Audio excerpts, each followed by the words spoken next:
deepen your unconditional self-love. And again, to quote your Bible or paraphrase it, when it says love others as yourself, this presupposes that you do love yourself.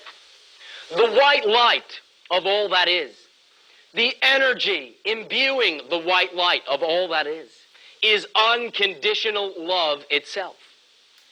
The word unconditional means no conditions. It means you cannot lose the love of all that is, for it is unconditional. When individuals in your society speak about a judgmental God, that is not unconditional. That is quite conditional. And that is, from our perspective, creating God in the image of man, not the other way around. But when you simply, in your consciousness, ponder the idea of unconditional love, there would not be judgment, for the judgment is the imposition of conditions, is the assignment of unequal weight. And as we had began by saying, all things in reality are equal and have the right and reason to exist. This does not mean in any way that you need condone a reality that you find most negative. But in that sense, matching that negativity does not provide an alternative for your society. Matching that negativity reflects back to the individuals being negative that what you are doing works, and I will prove it to you, I will do it back. Maintaining your unconditional love shows individuals who are choosing to be negative that there is another alternative, and here I am the living example. It also, in general, leaves them scratching their heads. But understand that you can only, in that sense, when you find that something works for you, share it with other people most effectively by embodying it, not by talking about it, and not by attempting to convince other individuals of something. If you believe in the power of your ideas, there is no need to convince them, simply present and share them. If you feel the need to convince someone of your idea as being better than theirs, you do not believe it yourself. And who you are attempting to convince is yourself. So therefore understand, if individuals hear many great ideas, many great perspectives, they say, well, that sounds all well and good. But if they see someone living it, then there is the proof that it is possible. For there is, shall we say, an abundance of evidence that it is possible to live negatively. So therefore, you can now begin to be the embodiment of the positive alternative.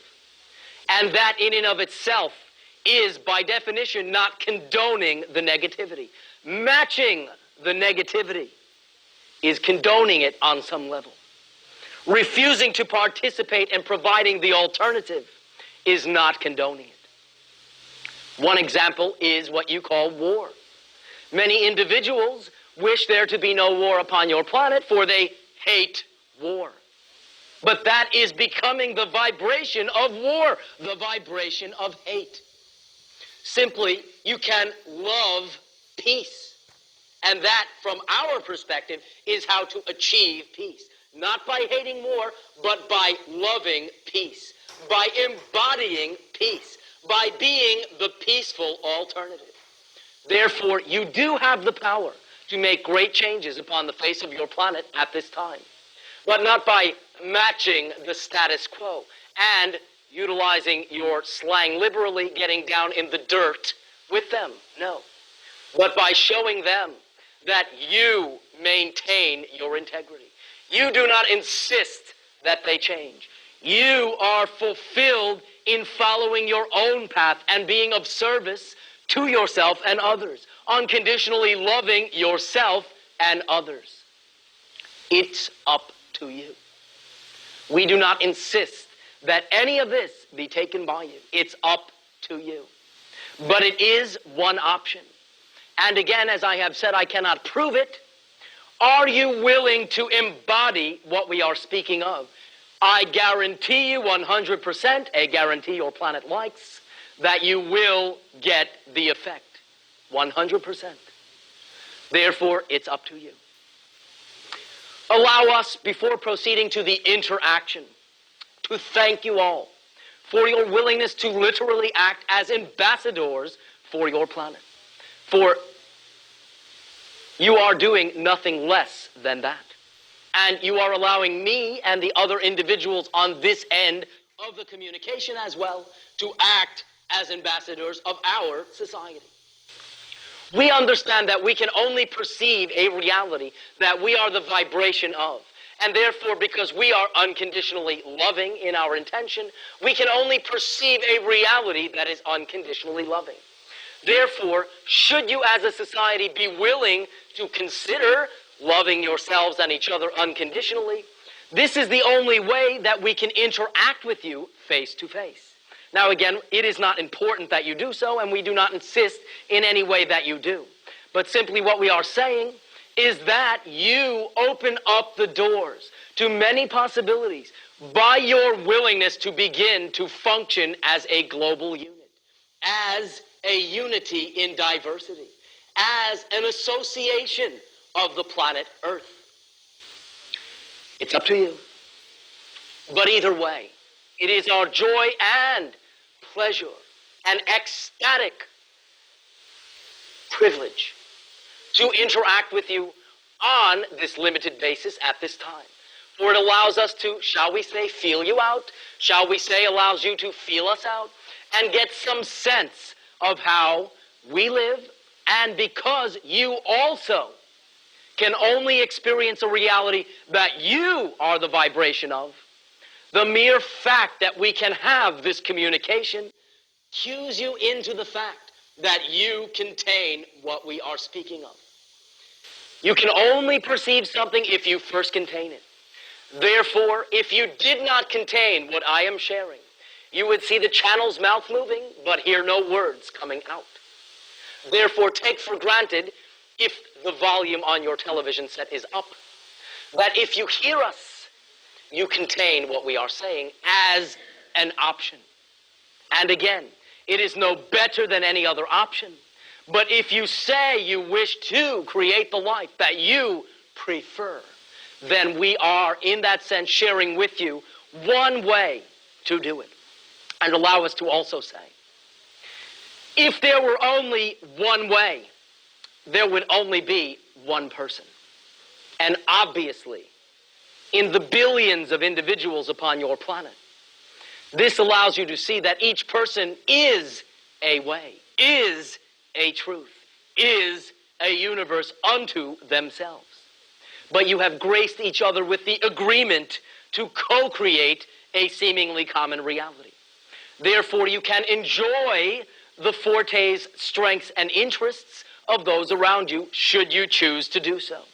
And now that you are reaching as a society a threshold whereby our communications can now be heard, we can tell you from our observations that you are transforming as a society.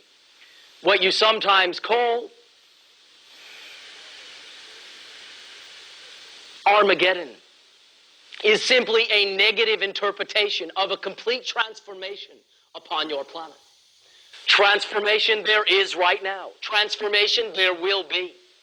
But in the times that this transformation was perceived, was predicted in that sense, the societies which existed back then only could understand that you could only change a structure by first breaking it down.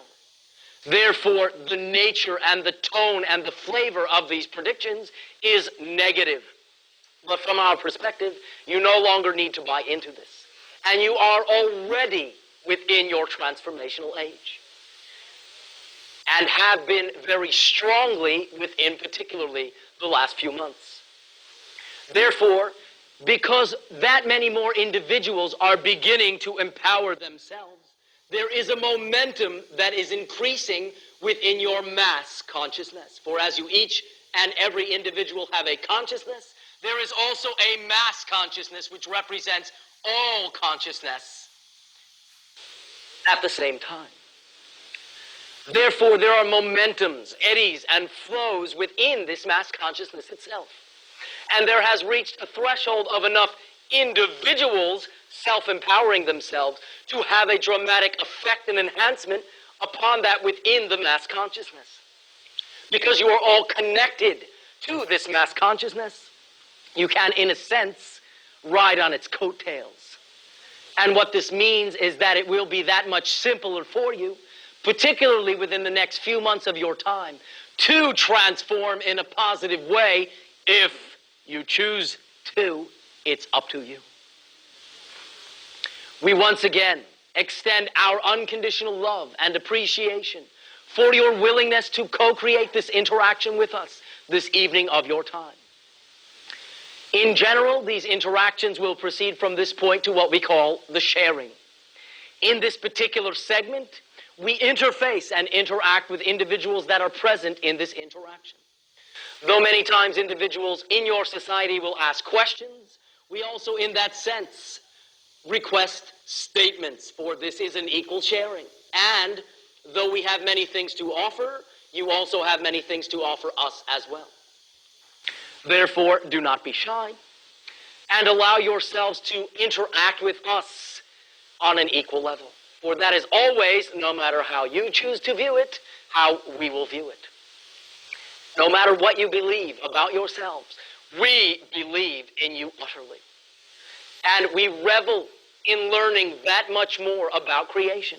For each new society that we discover, each new society that we interface in, represents that much more that we know about all that is. And it fascinates us to see the multiplicity of ways that all that is expresses itself throughout the multiverse. We are all one consciousness, and at the same time, separate consciousness. This is one of the infinite paradoxes of all that is itself. For all that is can experience anything that you can. Therefore, all that is can see itself as a singular individual as you perceive yourselves. But at the same time, and this becomes, shall we say, a bit confusing to a finite mentality, it also experiences itself as all the separate things in creation simultaneously. Such is the multidimensional nature of all that is itself. So therefore, we understand that we are equal. And we allow for the equal sharing between us, for it always enriches our exploration as well. Therefore, allow us to now proceed to the sharing. Ilan, Nice. I'd like to